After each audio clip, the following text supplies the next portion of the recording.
மற்றும் அனைத்து பேச்சாளர்களுக்கும் பார்வையாளர்களுக்கும் நன்றி கலந்த வணக்கத்தை தெரிவித்துக் கொள்கிறேன். என்றைக்குமே நம்ம எல்லாருமே வள்ளுவர் வழிப்படி நிறைய பேர் நடந்துட்டு இருக்கோம். நம்ம எல்லாருக்கும் இன்பம் வேணும். இன்பம் எப்பயுமே நிலைச்சிருக்குன்னா அதுக்கு பொருள் தேவை. பொருள் எப்பயுமே அறத்தின் வழியாக வரும் அப்படின்ற ஒரு விஷயத்துல தான் நம்ம வாழ்ந்துட்டு இருக்கோம். நம்மளோட எப்பயுமே யாதும் ஊரே யாவரும் கேளு அப்படின்ற ஒரு கணியன் பூங்குன்ற வார்த்தைகள் தான் நம்ம எல்லாத்தையுமே ஒன்றா சேர்த்துருக்கு. தமிழ் என்ற ஒற்றை சொல் இந்த உலகத்தில் தமிழ் பேசும் அத்தனை சொந்தங்களையும் ஒன்றிணைத்து கொண்டிருக்கிறது. அது மாதிரி பார்க்குறப்ப பார்த்தோம்னா இது வரைக்கும் நம்ம ஒரு 15 தமிழ் மாநாடு நடந்திருக்கு. உலக தமிழ் மாநாடு நடந்திருக்குது.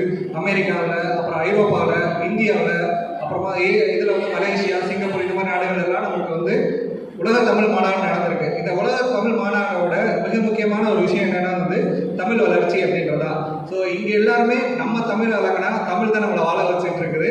கண்டிப்பாக இந்த இந்த காலகட்டத்தில் முன்னுள்ள தலைமைக்கும் நமக்கும் என்ன ஒரு வித்தியாசம்ன்றது ரொம்ப முக்கியம். கண்டிப்பாக இந்த கொரோனாவுக்கு நம்ம நன்றி சொல்லி ஆகணும். நிறைய தமிழ் சொந்தங்களை கொடுத்துருக்குது இந்த கொரோனா.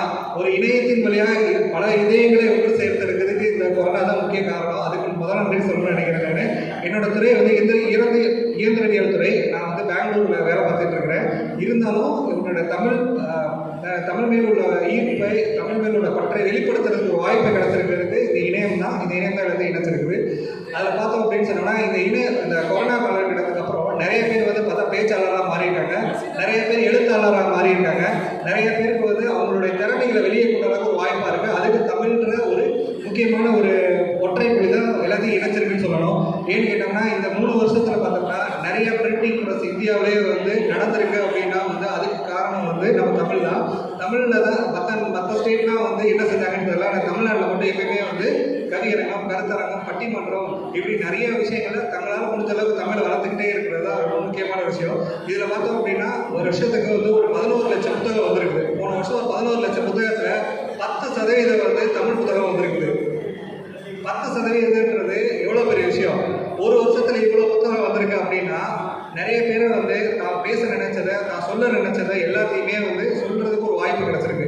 ஒரு 5 வருஷத்துக்கு முன்னாடி தமிழில் இருக்கிற தொல்காப்பியரை தெரிஞ்சுக்கணும் அப்படின்னா ஒரு 10 வீடியோ ஒரு யூடியூப்ல. இன்னைக்கு போய் பார்த்தா 100 வீடியோ எப்படி வருது அப்படின்னு கேட்டால் எல்லாரும் தொல்காப்பியம் படிச்சிருக்காங்கன்னு அர்த்தம். படிச்சது தான் மட்டும் படிச்சுக்காம எல்லாத்தையும் பகிர்ந்துருக்காங்கன்னு அர்த்தம்.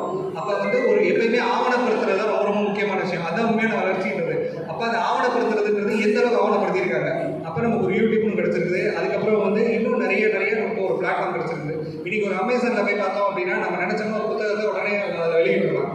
இப்போ பார்த்தோம்னா எனக்கு நிறைய பேர் நண்பர்கள் பார்த்தா அவங்க நண்பர்களாக இருந்தாலும் நீங்கள் எழுத்தாளராக மாறிட்டாங்க. ஸோ அப்போ அவங்களுக்கு ஒரு ஊக்கத்தை கொடுத்துருக்கிறாங்கன்னா இந்த தமிழ் தான். ஸோ அதுக்கடுத்து என்ன செய்யணும் அப்படின்னா இன்னைக்கு இருக்கிற தலைமுறை எல்லாருமே 2012க்கு அப்புறம் பிறந்த தலைமுறைன்றது ஒரு 30 செகண்டில் நான் சொன்னதை அவங்கள அட்ராக்ட் பண்ணிட்டோம்னா கண்டிப்பாக அவங்க கேட்பாங்க. அப்போ அந்த தலைமுறைக்கு கொடுக்கணும்னா திருக்குறளில் எடுத்து அந்த 7 சீரை ரொம்ப எளிமையாக ஒரு 10 செகண்டில் சொல்லி கொடுக்குற அளவுக்கு வந்துருச்சு. இன்னைக்கு எல்லா நூல்களையுமே பார்த்தா நமக்கு விளக்கங்கள் நிறைய கிடைச்சிருக்கு. ஒரு விளக்கம் கிடையாது, நிறைய விளக்கம் கிடைக்குது. அப்போ நமக்கு பல்வேறு நபர்களால் அதை ஆராயப்படுறப்போ நமக்கு அதில் உண்மையான ஒரு விளக்கம் கிடைச்சிருது. இது ஓகே, இதுவரையும் பண்ணியாச்சு. இதுக்கப்புறம் எப்படி கொண்டு போகிறது அப்படின்னா என்னைக்குமே இன்னைக்கு இருக்கிற அந்த டெக்னாலஜி அப்படின்ற ஒரு விஷயம் தான் ரொம்ப முக்கியமானது. இந்த உலகத்திலே அதிகமாக தமிழ் பேசுகிற மக்கள் பார்த்தா இந்தியாவில் ஒரு 8 கோடி பேர் இருக்காங்க. உலகம் ஃபுல்லாக ஒரு 20 கோடி மக்கள் தமிழ் பேசிகிட்டு இருக்காங்க. ஸோ அவங்க எல்லாரையுமே பார்த்தா தமிழ்ன்ற ஒற்றை வார்த்தை தான் நம்ம நினைச்சிட்டு இருக்குது. இந்த 1 கோடின்றது இந்த 20 கோடின்றது இன்னும் பல்கி பெருகும். ஏன்னா எல்லாருமே பார்த்தோம்னா மற்ற மொழி பேசுகிறவங்க எல்லாரோட நம்ம மொழி பேசுகிற எல்லாரும் அடுத்த தலைமுறை கண்டிப்பாக அதை ரொம்ப சொல்லித்தரதுல ரொம்ப இருக்காங்க. இப்போ இங்கே பார்த்தோம்னா நிறைய பேர் எல்லாம் ஆங்கில வழி கல்வியில் படித்தவங்க கூட ஹிந்தி பொரியா இங்கிலீஷ் பொரியான்னு கேட்டப்ப எனக்கு தமிழ் ஹிந்தி பொரியா தமிழ் பொரியான்னு கேட்குறப்ப எனக்கு தமிழ் தான் வேணுன்றது எல்லாருமே சொல்கிறாங்க. ஏன் அப்படின்னா இங்கே இருக்கிற ஒரு விஷயம் தான். இப்போ இன்ஜினியரிங் காலேஜில் தமிழ் புக்கு வந்துருச்சு. அதே மாதிரி மெடிக்கல் காலேஜஸ்லேயும் தமிழ் புக்ஸ் வந்துருச்சு. அப்போ என்னென்னா ஒரு அறிவியல் தமிழ் தான் ரொம்ப முக்கியம். அறிவியலில் நம்ம தமிழில் கொண்டாடுறப்போ அது ரொம்ப சிறப்பாகும். இன்றைக்கி இருக்க சாட்ஜிபிடியாக இருக்கட்டும், இல்லை இன்றைக்கி இருக்க ஏஐ டெக்னாலஜியாக இருக்கட்டும், எல்லாமே தமிழில் அதுக்குரியதான் சொல்கிறாங்க. அதே மாதிரி பார்த்தா ஒரு நாசாலேருந்து ஒரு கண்டுபிடிக்கிறாங்க அப்படின்னா தமிழ் எழுத்துக்களோட அவங்க அதை திருப்பி ஆராய்ச்சி எழுதுறாங்க. எப்பயுமே நம்ம தொல்காப்பியம் பார்த்தோம்னா எல்லாருக்கும் தொல்காப்பியம் தான் தொன்மையான காப்பியம் தெரியும். 3000 வருஷத்துக்கு முன்னாடி அந்த காப்பியம் பார்த்தீங்க அப்படின்னா ஒரு 6 அறிவை பற்றி சொல்லியிருப்பாங்க. ஃபஸ்ட்டு சென்ஸ்னா என்ன, 2வது அறிவுனா என்ன, 3வது அறிவுனா என்ன, 4வது அறிவுனா என்ன, 5வது அறிவு, 6வது அறிவு மனமே அப்படின்னு சொல்லியிருப்பாங்க. அந்த மனம் என்னென்னா எல்லாருக்குமே 6வது அறிவு பகுத்தறிவுவாங்க. ஆனால் மனம் மாந்தம் தான் ஆறாவது அறிவு. உங்கள் மனசு தான் வந்து வெள்ளத்தடை மலர் நீட்டம் மாந்தர்தான் உள்ள தடையது உயர்வு. ஸோ அப்படின்றப்ப நம்ம தான் இருக்கோம். அடுத்து நம்ம கீழடியை பற்றி சொல்லியே ஆகணும். இருக்கிற மொழிகளிலேயே இந்தியாவில் பேசக்கூடிய மொழியிலே 2500 வருஷம் பாரம்பரியமான மொழி அப்படின்னா அது தமிழ் தான். அதுவும் குறிப்பாக மதுரையில் வந்து நரசிங்கப்பட்டின்ற ஒரு ஊரில் பார்த்தோம்னா 6000 வருஷத்துக்கு முன்னாடி மக்கள் அந்த இறந்தவர்கள் செய்யக்கூடிய சடங்குகள் இன்னைக்கு வரைக்கும் செஞ்சுட்டு இருக்காங்க. அப்படின்னா அந்த தமிழை 6000 வருஷம் நம்ம கடத்தி கொண்டாந்துருக்கோம்.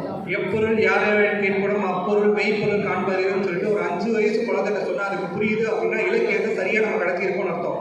அந்த இலக்கியத்தை இதுக்கு நம்ம திருக்குறள் நிற்காம எல்லா இலக்கியங்களும் நம்ம சொல்லிட்டோம் அப்படின்னா வந்து எத்தனையோ அரிய ஆங்கில நூல்கள் காப்புகள்லாம் பார்த்தோம்னா வந்து திருவாசகத்தை பற்றி படிச்சுட்டு அவர் ஒரு கடிதம் எழுதிட்டு சமயத்தில் அவர் கண்ணில் தண்ணீராக வருதான். ஏன்னா ஏன் இப்படி எழுதுறப்ப யாரும் தப்பாக நினச்சிக்காங்க எழுத்து அழுதுட்டு இருக்குன்னு சொல்லிட்டு திருவாசகத்தை எழுதுறப்போ வந்து அழுகிறேன் அந்த கண்ணீர் துளி தான் அந்த மையை கரைச்சிருது அதை திருப்பி நான் எழுதுறேன்னு சொல்கிறப்ப எனக்கு வந்து அந்த தமிழவே நான் திருத்திரைப்பமாக ஆயிடக்கூடாது அப்படின்னு சொல்கிறது இருக்குல்ல. அப்போ வெளிநாட்டு வரையும் ஈர்க்கக்கூடிய ஒரு மொழி தான் தமிழ். எந்த மொழி பேசுபவர்களும் தமிழை கண்டிப்பாக வந்து தொடாமல் இருக்கவே முடியாது. நான் வந்து ஒரு பெங்களூரில் வேலை பார்த்துட்டு இருக்கேன்றனால அங்கே ஒரு கன்னட ப்ரொஃபஸர்கிட்ட பேசுகிறப்போ அவர் சொல்லுறது என்னன்னா வந்து Tamil is a mother of all Dravidian language அப்படின்னு சொல்லுவார். ஏன் சார் அப்படி சொல்கிறீங்க அப்படின்னு கேட்குறப்ப என்ன சொன்னார்னா வந்து இல்லைங்க நீங்கள் வந்து ஒரு 1000 வருஷத்து வரைக்கும் எங்களோட இலக்கியங்கள்லாம் இருக்கும். ஆனால் 1000 வருஷத்துக்கு மேலே போனால் எங்களுக்கு வந்து ஃபஸ்ட்டு வந்து தெரியுது சிலப்பதிகாரம் தான் தெரியும் எங்களுக்கு. ஏன்னா எங்களோட ஆணி வேறு எதுக்கு கேட்டால் அந்த தமிழ் தான் அப்படின்னு சொல்லுவாங்க. அனைத்து திராவிட மொழிகளுக்கும் அனைத்து மொழிகளுக்குமே வந்து அடிப்படை தமிழ். ஏன்னா கல் தோன்றா மண் தோன்றா காலத்தில் முன் தோன்றிய மூத்தபடி தமிழ் குடி மௌரி அதாவது நம்மளுடைய குமரி கண்டம் அறியாமல் இருந்துருந்துச்சு அப்படின்னா உலகம் ஃபுல்லாகவே தமிழ் தான் இருந்திருக்கும். நீங்கள் வந்து ஆஸ்திரேலியாவோட பூர்வ குடிகள்லாம் பார்த்தோம்னா நம்ம